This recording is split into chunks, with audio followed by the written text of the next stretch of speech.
বর্ষণমুখর শ্রাবণের এই বাড়ি ধারায় চট্টগ্রাম অনলাইন স্কুল থেকে অনেক অনেক শুভেচ্ছা জানাচ্ছি। কেমন আছো? আশা করি সুস্থ এবং নিরাপদে আছো। হ্যাঁ, আমিও ভালো আছি। সাপ্তাহিক আয়োজনে আমি ত্রিবেণী দাস, সহকারী শিক্ষিকা, পিসি সেন সারাতলী উচ্চ বিদ্যালয়, সপ্তম শ্রেণীর বাংলা ব্যাকরণ নিয়ে আলোচনা করার জন্য তোমাদের মাঝে উপস্থিত হয়েছি। শিক্ষার্থীরা, গত ক্লাসে আমি কারক ও বিভক্তির উপরে পাঠ শুরু করেছিলাম। তো ওখানে আমি বিভক্তির উপরে ক্লাসটা শেষ করেছি। আমার আজকের ক্লাসটা হবে কারকের উপর। তাহলে সরাসরি আমরা পাঠে অংশ নিই। শিক্ষার্থীরা, তাহলে আমাদের আজকের আলোচনার বিষয় কারক ও বিভক্তি।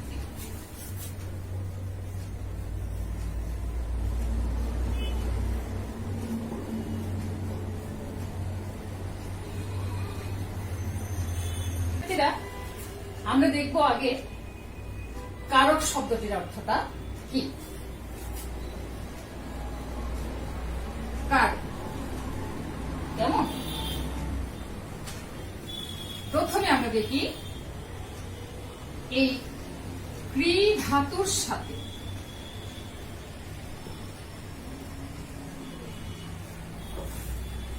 নখ প্রত্যয় যোগে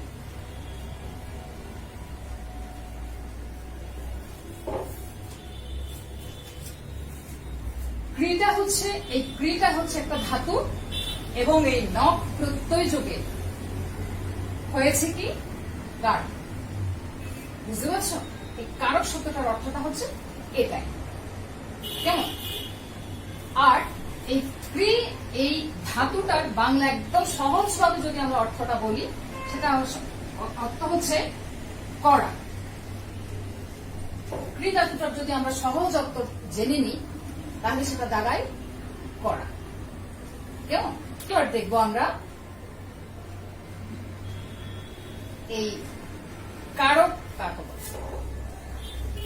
আমি গত ক্লাসে বলছিলাম তোমাদের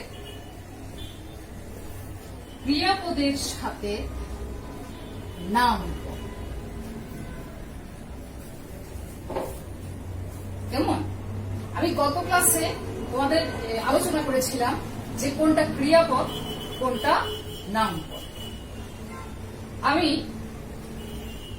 একটু করে এই জায়গাটা আমি একটু করে আলোচনায় আসছি। ক্রিয়াপদ আমাদের একদম সহজ একটা জিনিস, সেটা হচ্ছে কি কোনো কিছু করা।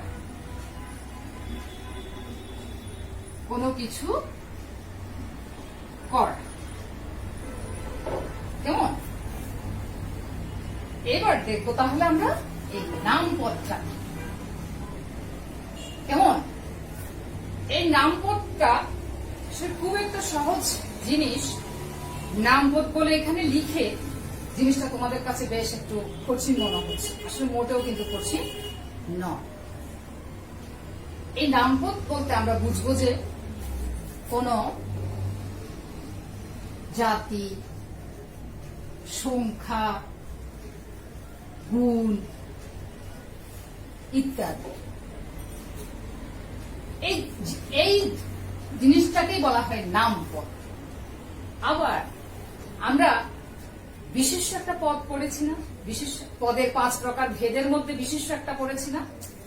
এই নামপদটাকেও কিন্তু আবার বিশিষ্ট পদ বলা হয়। বুঝতে পারছো?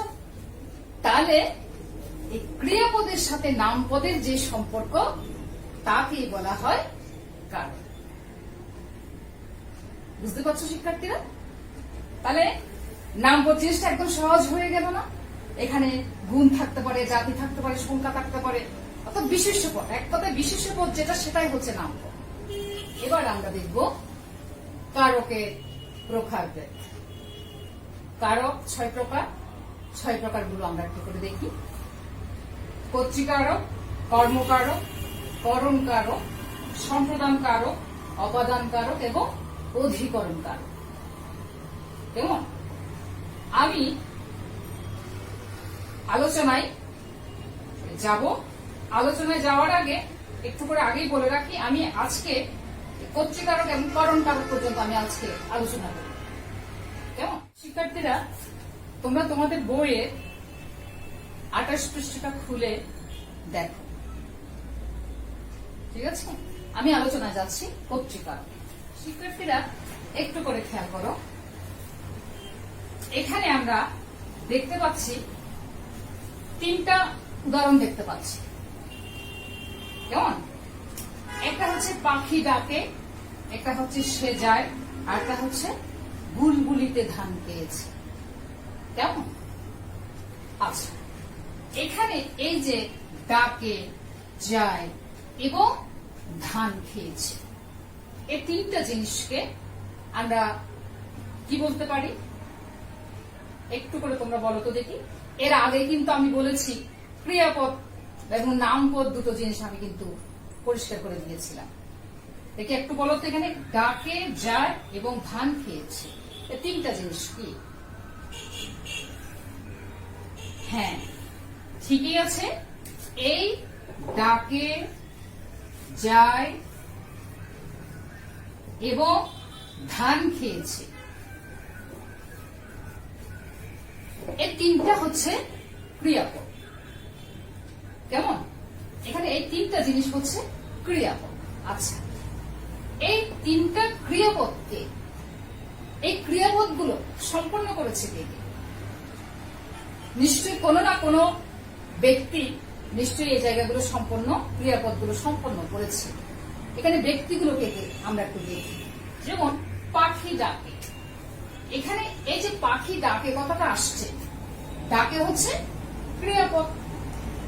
পাখি কার দ্বারা ডাকা হয়েছে? পাখির দ্বারায় ডাকা হয়েছে। তাহলে পাখি এখানে কি? কর্তৃ, অর্থাৎ কর্তা। কর্তা থেকেই কর্তৃ শব্দটা আসছে। এখানে মূল কর্তাটা হচ্ছে কি? পাখি। পাখির দ্বারা এই ডাকে কাজটা সম্পাদন করা হয়েছে। একইভাবে দেখো, সে যায়, সে যে যাচ্ছে, একজন লোক যাচ্ছে, কার দ্বারা যাওয়াটা হচ্ছে? নিশ্চয়ই কোন কারো দ্বারা সেই যাওয়াটা সম্পন্ন হয়েছে। তাহলে সে যায়, ক্রিয়াপদটা সম্পন্ন করেছে। একইভাবে বুলবুলিতে ধান পেয়েছে। বুলবুলি একটি পাখি, তাহলে এই পাখির দ্বারাই ধান খাওয়াটা সমাপ্ত হয়েছে, তার মানে একটা ক্রিয়াপদ সমাপ্ত হয়েছে। তাহলে কর্তৃকারক বলতে আমরা সংজ্ঞায় যদি একেবারে বইয়ের সংজ্ঞায় যাই, তাহলে জিনিসটা কিভাবে দাঁড়ায়? যে বাক্যে পর ক্রিয়া সম্পাদন করে তাকে আমরা বলবো কর্তৃকারক। বুঝতে পারছো? এটা আমি বইয়ের ভাষায় বলেছি। আমাদের আলোচনার বিষয়টা কর্তৃকারক ছিল না, তাহলে আমরা কর্তৃকারক কাকে বলে আলোচনা করেছি।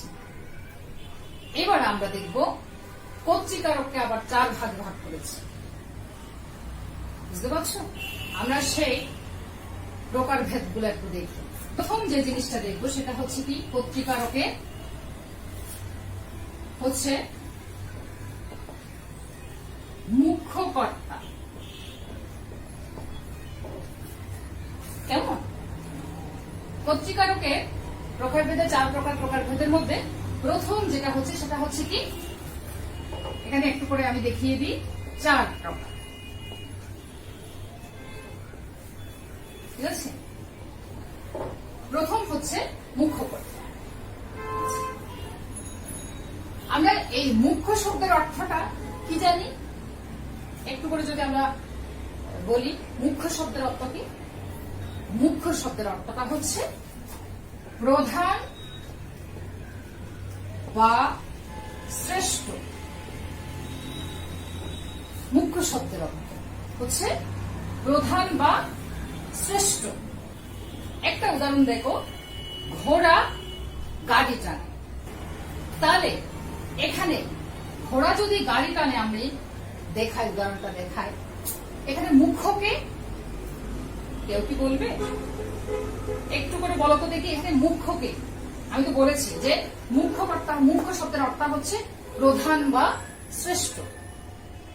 তাহলে এখানে মুখ্যকে, হ্যাঁ, এখানে মুখ্য হচ্ছে ঘোড়া। ঘোড়া এখানে মুখ্য হয়ে গাড়িটা টেনেছে, ঠিক আছে? তাহলে এখানে ঘোড়া হচ্ছে মুখ্য কর্তা। এখন তোমাদের বইয়ের ভাষায় যদি এটা যদি সংজ্ঞায় আমি যদি বলি, তাহলে দাঁড়ায় কি, যে নিজেই ক্রিয়া সম্পাদন করে, যে নিজে মানে ঘোড়া, ক্রিয়া সম্পাদন, গাড়ি টানে, সে হচ্ছে মুখ্যকর্তা। বুঝতে পারছো? এবার দেখবো আমরা 2 নাম্বারটা হচ্ছে প্রযোজক কর্তা।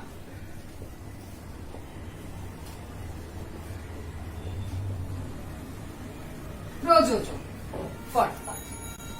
আচ্ছা, প্রযোজক শব্দটা আমরা আসলে জেনেছি, তা আগে থেকে আমরা দেখেছি, জেনেছি।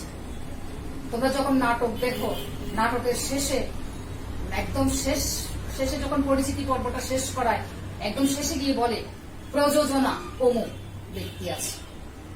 এই প্রযোজনা থেকে প্রযোজক, বুঝতে পারছো? প্রযোজনা থেকে আসছে কি প্রযোজক। প্রযোজক শব্দের অর্থ হচ্ছে আয়োজক বা আয়োজকও বলতে পারি, বা আয়োজন করে যে আর কি।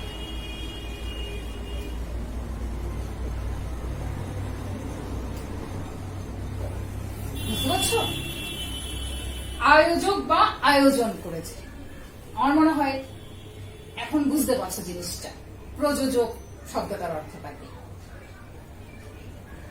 একটা উদাহরণ দিই। মা শিশুকে চাঁদ দেখাচ্ছেন। কেমন? এখানে আমি যদি মার নিচে একটু একটা লাইন করে দিয়েছি মার নিচে, তাহলে কেমন দাঁড়ায়? মা শিশুকে চাঁদ দেখাচ্ছে। এখানে শিশু কি নিজে নিজে চাঁদটা দেখছে না, এখানে দেখছো প্রযোজক, আয়োজক। আমি বলছি প্রযোজক শব্দটার অর্থটা বলছি কি আয়োজক, আয়োজন করে যে। তাহলে একটু ঘুরিয়ে চিন্তা করো তো জিনিসটা। এখানে শিশু নিজে নিজে দেখছে না চাঁদটা, কেমন? শিশু যদি নিজে নিজে চাঁদটা না দেখে, তাহলে তাকে দেখাচ্ছে কে? মা। হ্যাঁ, তুমি ঠিকই ধরেছ, শিশুকে চাঁদ দেখাচ্ছেন কে? মা। তাহলে মা হচ্ছে কে? হ্যাঁ, মা হচ্ছে প্রযোজক। বুঝতে পারছো? তাহলে এটাকে যদি সংজ্ঞায়িত করি কেমন হয়? কর্তা যখন নিজের কাজ অন্যকে দিয়ে কর্তা যখন কোন কাজ অন্যকে দিয়ে সম্পাদন করে, তখনই হয় প্রযোজক কর্তা। বইয়ে তোমরা এখন দেখছো তো, বই কিভাবে লেখা আছে একটু করে খেয়াল করো, ঠিক আছে? এই হচ্ছে প্রযোজক কর্তা। এবার আমরা দেখব 3 নাম্বারটা, প্রযোজ্য কর্তা।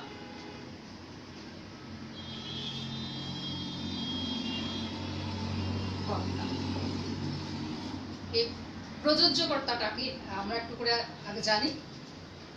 বইয়ের সংজ্ঞা ওখানে যাওয়ার আগে একটু করে আমরা দেখবো যে আসলে প্রযোজ্য কথাটার অর্থটা কি।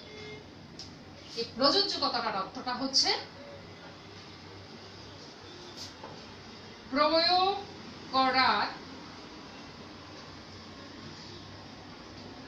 যোগ্য। কেমন? যদি একটা উদাহরণ দিই, শিক্ষক ছাত্রগণকে পড়াচ্ছে।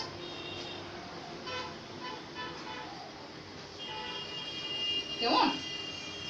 শিক্ষক শিক্ষক ছাত্রগণকে পড়াচ্ছে। আমি দেখছো ছাত্রগণ আন্ডারলাইন করেছি, ছাত্রগণের ওখানে আমি আন্ডারলাইন করেছি।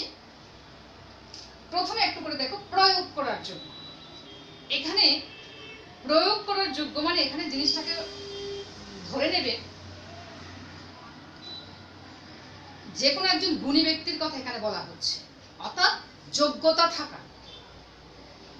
যিনি যোগ্য ব্যক্তি তিনি যদি তার কাজটি, তার ওই গুণের কোনো বৈশিষ্ট্য, তার শিক্ষণীয় জিনিস যদি অন্যকে দিই, অন্যকে শেখায়, তখনই হয় প্রযোজ্য করে। তার জ্ঞানের ভান্ডার যদি তিনি যদি অন্যকে দেয়, অন্যকে দান করেন, তখনই হয় এটা কিন্তু প্রয়োগ করার যোগ্য। কথাটা খেয়াল করবে কিন্তু এটা। দেখছো শিক্ষক ছাত্রগণকে পড়াচ্ছেন, এখানে ছাত্রগণ হচ্ছে কি প্রযোজ্য, প্রয়োগ করেছে প্রযোজ্য। এখানে প্রযোজ্য কর্তা হচ্ছে কি ছাত্রগণ। কার দ্বারা সম্পাদিত হয়েছে কাজটা? শিক্ষকগণ দ্বারা। শিক্ষক দ্বারা এই কাজটা সম্পাদিত হয়েছে। যদি বইয়ের ভাষায় যায় তাহলে কেমন হয়? মূল কর্তার করণীয় কাজ যার দ্বারা সম্পাদিত হয় তাকেই বলে প্রযোজ্য কর্তা। বুঝতে পারছো? তাহলে এখন মিলিয়ে নিতে পারো। এবার আমরা যাব ব্যতিহার কর্তা। সেটা কেমন একটু দেখি।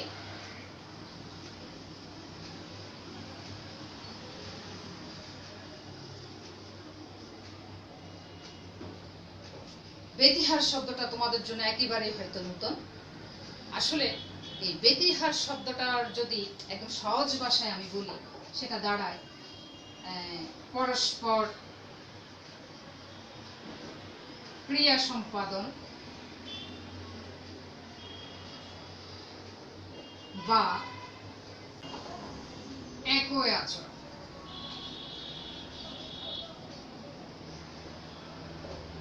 বুঝতে পারছো? আচ্ছা, ব্যতিহার কর্তার যদি একটা উদাহরণ দেখায়,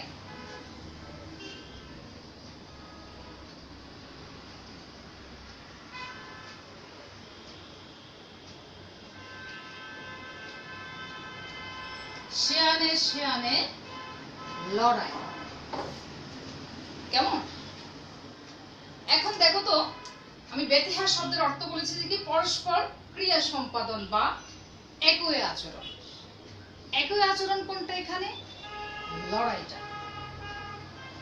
এখন প্রশ্ন আসছে শিয়ানে শিয়ানে শব্দটা কি? আসলে শিক্ষার্থীরা শিয়ানে না চিনলেও শিয়ানা ছিল তোমরা, তাই তো? কারণ এটা কথাই কথায় আমরা বলি শিয়ানা। ওই শিয়ানা থেকেই কিন্তু শিয়ানে শব্দটা আসছে।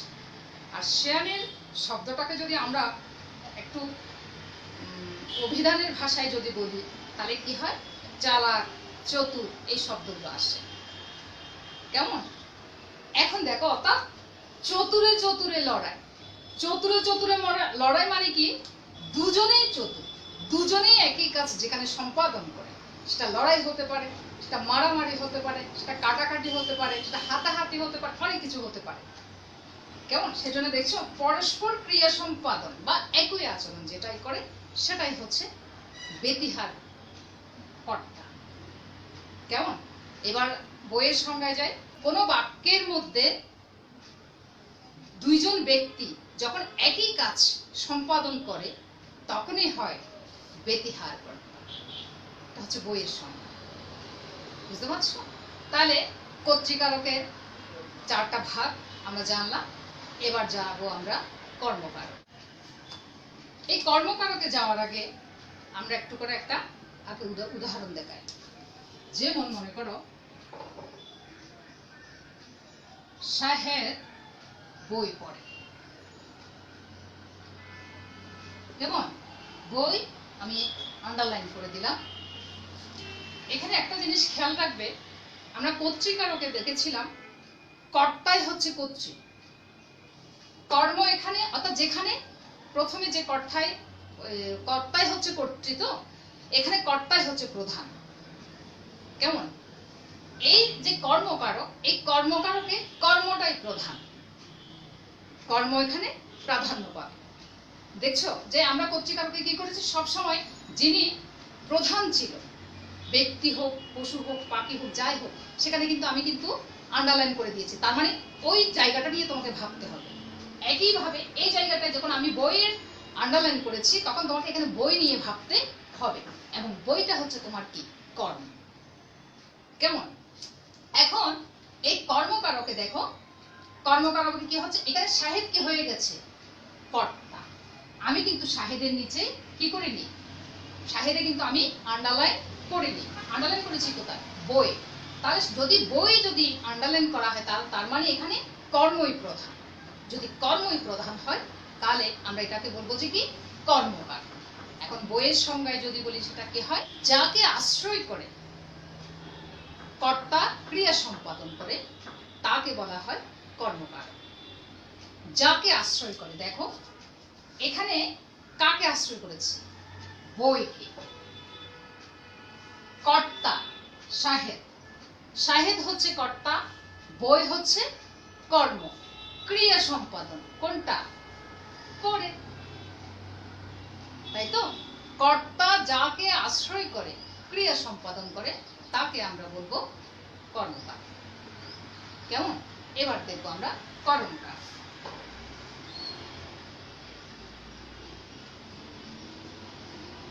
এটা কেমন? এই করণ শব্দটা একটু করে আগে আমি দেখব। সেটা হচ্ছে কি? এই উপায়, হ্যাঁ, সহায় বা যন্ত্র। কেমন? করণ শব্দটির অর্থ। অর্থাৎ যদি এখন এখানে মনে করো আমি একটা উদাহরণ দিই, যেমন তার মাথায় লাঠি আঘাত করো না। লাঠিতে আমি আন্ডারলাইন করেছি। তোমাকে ভাবতে হচ্ছে কিসে দিয়ে? লাঠি দিয়ে তোমাকে ভাবতে হবে। যদি লাঠি দিয়ে ভাবতে হয়, তখন এখন ভেবে নাও, এখানে আমি একটা শব্দ লিখছি কি? উপায়, সহায়, যন্ত্র। এখান থেকে কোনো একটা শব্দ কি ওখানে আছে? উদাহরণ আছে? হ্যাঁ। কোনটা আছে? হ্যাঁ, লাঠি আছে। তাহলে দেখো কি করেছে? তার মাথায় লাঠির আঘাত করো না। এখানে কাউকে মারতে গিয়ে, কোনো একজন ব্যক্তি কাউকে মারতে গিয়ে কি করেছে?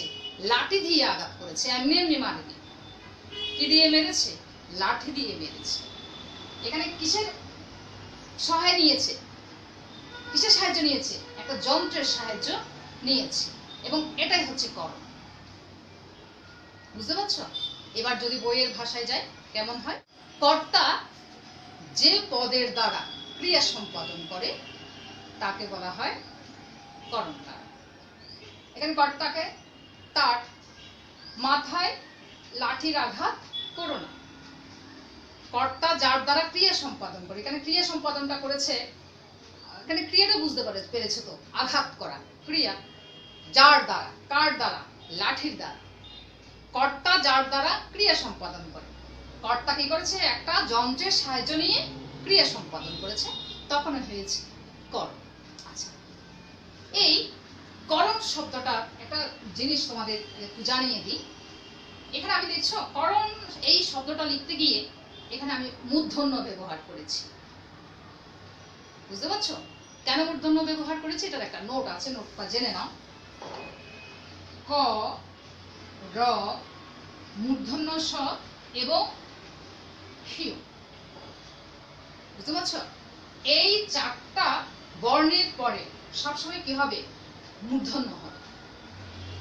তোমরা যখন নত্যবিধান, সত্যবিধান পড়বে, এখানে কিন্তু নিয়মটা আছে, যদিও এগুলো পরের আলোচনা, কিন্তু আগে একটু জেনে রাখো। সেটা হচ্ছে কি, এই করণের এখানে মূর্ধন্য তখনই হয়, এই বর্ণগুলো যদি আগে থাকে, তাহলে অবশ্যই আমরা পরে বসিয়ে দেব কি? মূর্ধন্য বসিয়ে দেব। ঠিক আছে? বাড়ির কাজটা একটু নাও তোমরা সবাই। কারক কাকে বলে?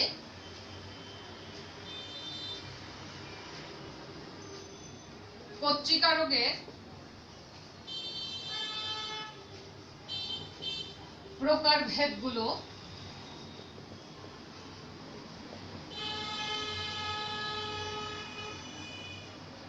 সংজ্ঞাসহ উদাহরণ।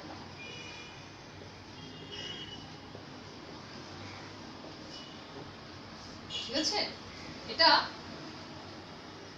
কাজটা একটু করে বাসায় বসে করবে এবং পাশাপাশি আজকে যে আলোচনাটা আমি করেছি ওই আলোচনার সাথে তোমাদের বইয়ের সাথে মিলিয়ে নেবে। আলোচনাটা তখন আরো সহজ হবে, তোমাদের বুঝতে সহজ হবে এবং বাড়ির এই কাজটা তোমরা করে নিয়ে আসবে। শিক্ষার্থীরা, আজকের মতো পাঠ আমি এখানে শেষ করছি।